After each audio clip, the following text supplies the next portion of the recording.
The universal scope of art is so amazingly touching to the hearts of people from so many different cultures, generations. I don't believe that language of music is that universal. In a way, the language itself has to be learned in order to reach its richnesses. So in paradoxic ways, music is an universal language, but the culture of each of the composers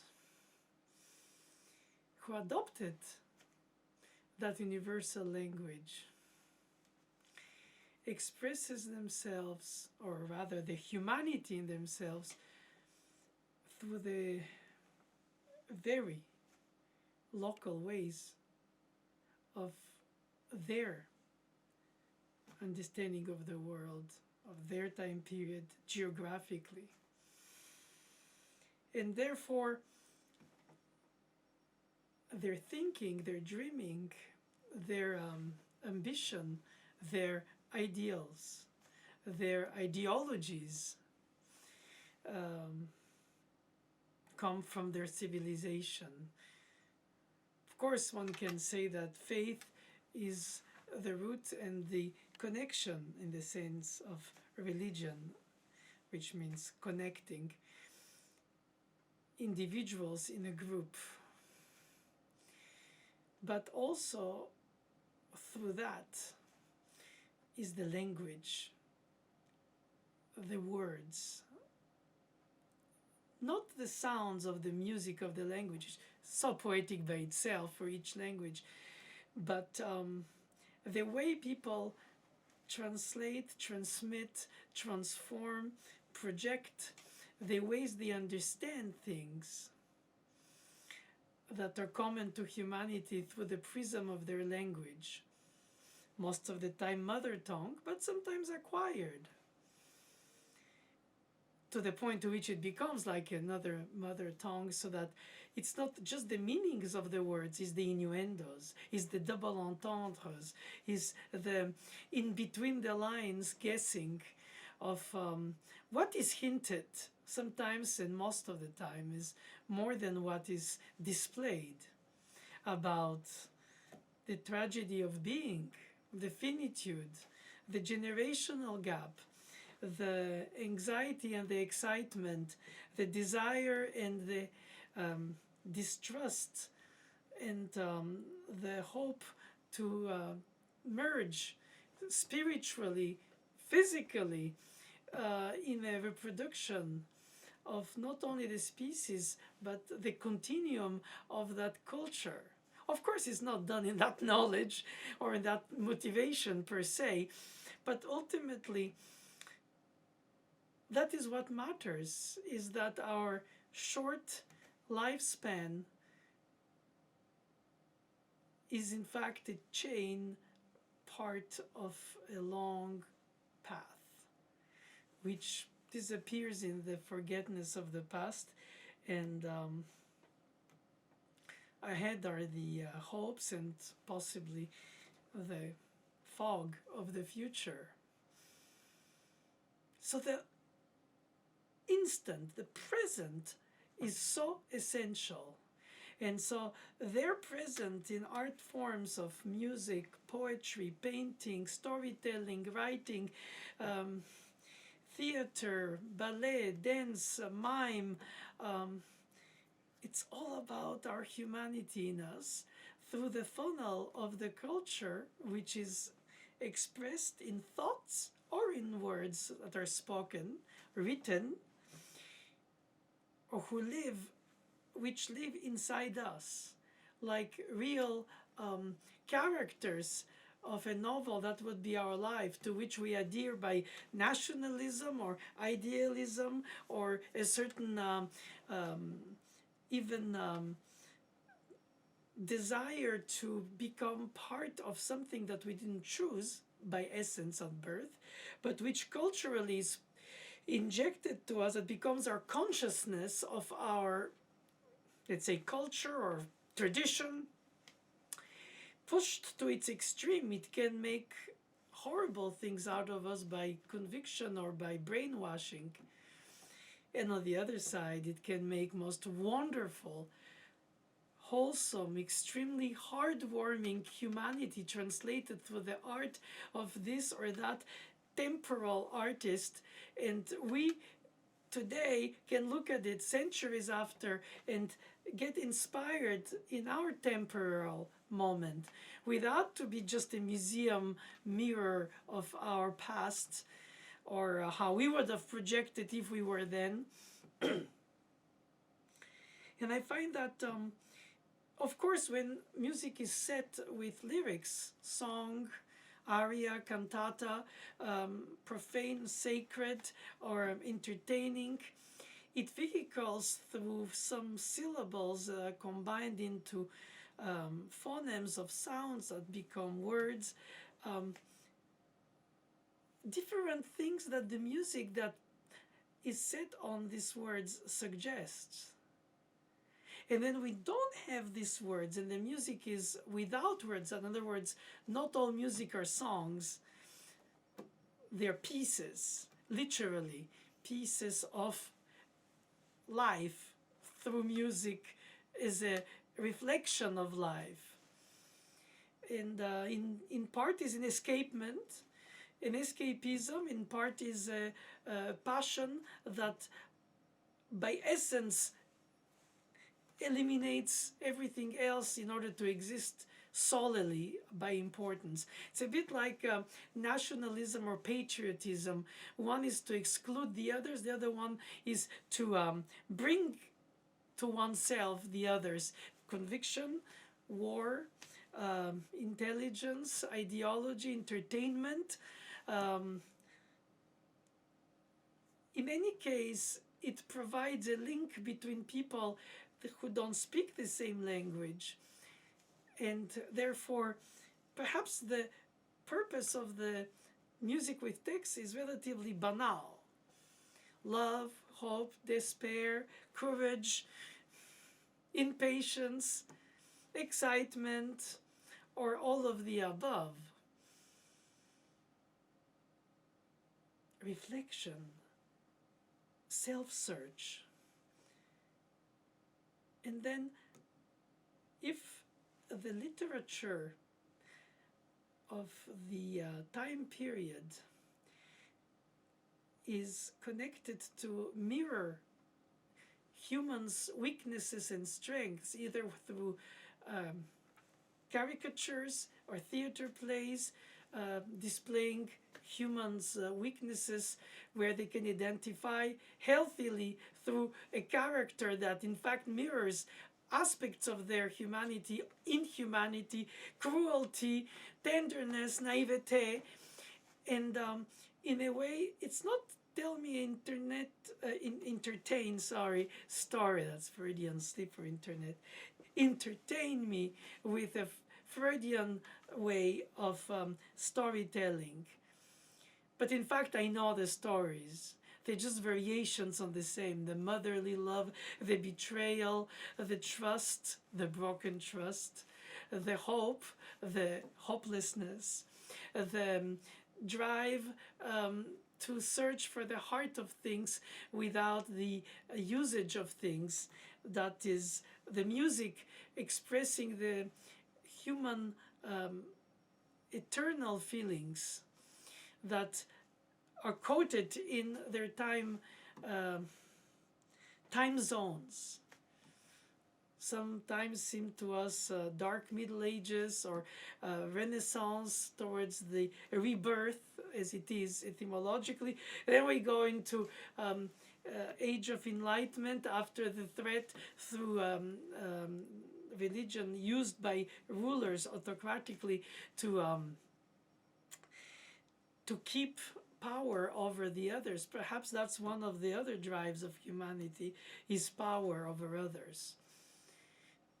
But not all. And then the Age of Enlightenment, the idealization of equality, and then the fact that some take greater advantage of the inequality and the usage of the ones colonized or servants. It's more subtle than that, but it is, in fact, through life's social changes, awarenesses, rejections, or incapability to be aware if they cannot access any alphabet or any language, to be maintained in a submissive lack of knowledge. So that in a modern democracy, they would be able to be informed citizens.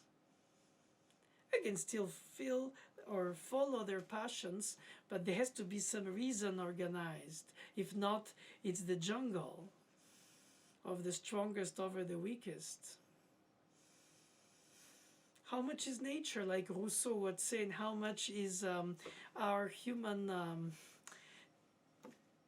playing God, especially nuclear human, with the power to power as well as the power to destroy. And it feels like through all these centuries, it is very, very small thread of vulnerable transmission, strength, like music, poetry, painting, storytelling. Of course, if all humans could speak all languages, they would have access to so many of the beauties that were done, imagined, or brought in by their predecessors.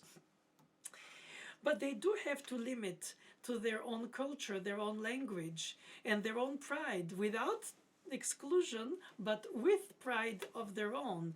And that makes them, in turn, universally interesting to others outside of wars.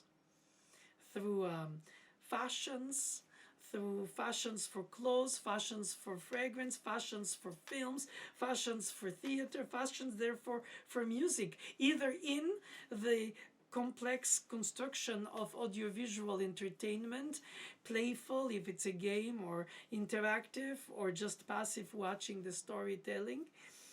Because in a way, music is a storytelling, coated in knowledge, in know-how, in intellectual celebration of the human will over the chaos of nature. But nevertheless, I am very convinced that the composers whom we serve, even without the lyrics of their language, in fact have in their language, musical language, incorporated the psyche that is common to their either ethnic unity or their intellectual construction, where the nation's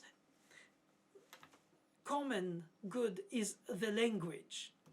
And it might be very many ethnicities, but with a common language or a common religion, they find some unity even in the diversity. Of course, socioeconomically, these things are way more cruel and complex. But I must say that when people speak about music as a universal language, I like to think the message is, the language isn't. Yes, the message is universal in music. And I think it's easy to capture when it's within the general shared grammar of music, called tonal system for us. But regardless what you call it, hierarchy of degrees, tension release, delayed ending, surprise departure, flow of a phrase that goes further in a run-on sentence until a climax, but perhaps none, or perhaps one that justifies the whole piece. In other words, pieces of music, like artworks, have often a beginning and an end, and you study it or learn it or play it or learn or write about it knowing the end. You cannot decide to change it. Well, you can if you want to do an essay on alternative endings of great storytellings. But generally speaking, we find the meaning in the storytelling itself rather than in the purpose of it, would it be to convince or to make fun of, or to denounce an atrocious thing, or return to the past through mythology, or invent a new mythology of the future, and therefore create a a new variation or series of variations on humanity's yearning for this fusion, not only physical for reproducing, but also spiritual for elevating, for feeling that even if diverse ethnically, or even if, let's say, unified ethnically, the differences of each individual are as important as their pledge for the group. And the fact that composers in classical music, by analogy, in every time period have been connecting humans to the spiritual uplifting of their own yearning, even if it's not per se sacred music as a genre, but music, it's for any occasion, a fugue, a waltz, a dance, a song, an aria, an opera. So comes to think that the way the composers construct their music in a phrase, a form of a sentence, a harmonization, a syncopation, comes from a placement of the verb of delaying or starting the accent on the first part of the word, exhaling, like Russian or German, the verb at the end of the sentence, of French, with the accent on the last word of the last syllable of the word, rather. And that gives such an incredible lightness of being that is the upbeat starting music to reach the downbeat, compared to, because of the Russian downbeat being the accent in the language of the first syllable. One can find, of course, contradictory intellectual positions to say, if that is a rule, there are many exceptions. And I would go, please, yes, the exceptions confirm the rule, even if they're more than the rule's cases.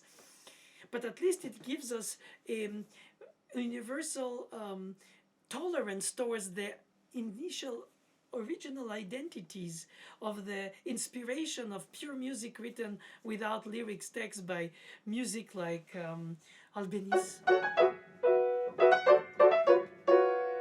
Is it the rhythm? Is it the model? Is it the tonal? Is it the dancey? Baila, from ballet, bailar in Spanish dance. And you hear something like...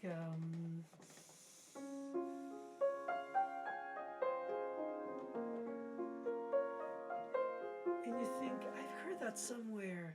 Debussy wrote it with different chords.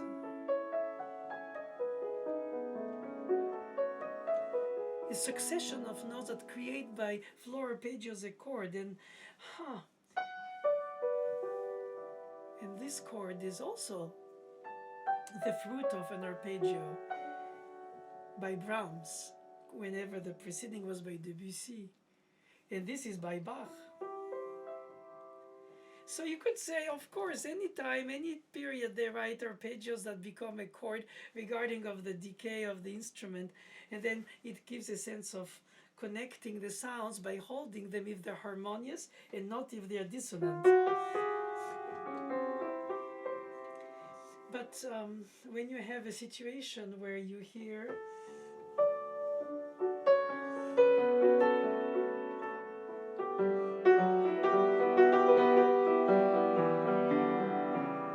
in a Schumann or in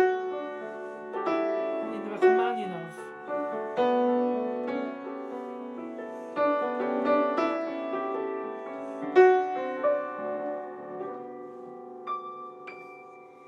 for Debussy,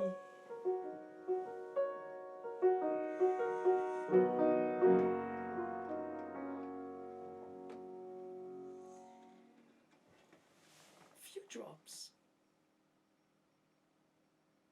a melody, a harmony,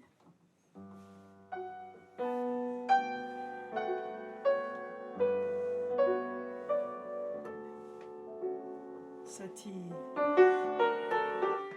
Chopin, Saint-Saëns,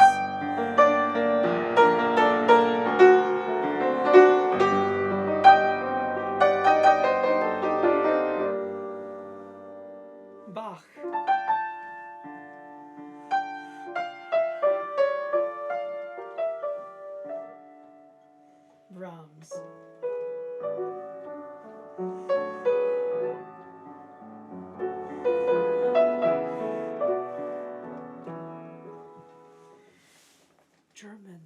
Spanish, French. Seen from far away, it seems silly to be so different, since the distances are small and the ethnicity is so intertwined, and the minorities in every other majority overlapping and resulting in endless wars, which still, and that is probably the unstandable drama and lightness of being, to accept that through all this cruelty of what humans are able to do, they do have something so special that is inside them. Either love to give, compassion, understanding, conviction. Not everybody is a leader and it can mislead, as well as bringing to you people and trying to do something better for the way you found things, the way you were born, where you were born, when you were born. So the awareness of all this through studies and intellectual understanding and open-mindedness and cultivated knowledge, yes, it helps. It still doesn't take away the patriotic conviction without exclusion, but with pride. And to find the verb at the end of the sentence is all these lingering harmonizations of Schumann. And a melodic line which is eloquent even in Tchaikovsky, of course.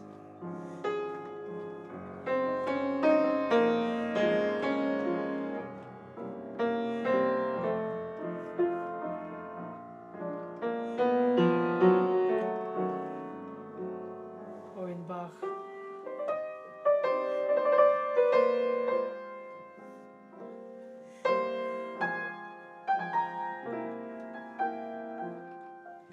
I like to celebrate melody as a perfume, unforgettable perfume, of something that is the pure emanation of humanity.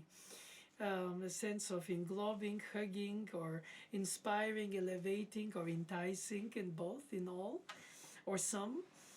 Of course, the harmonies and the way it's harmonized, the dates, the melodic line, which is more timeless, but its harmonization, a bit like the evolution of the language through the lyrics.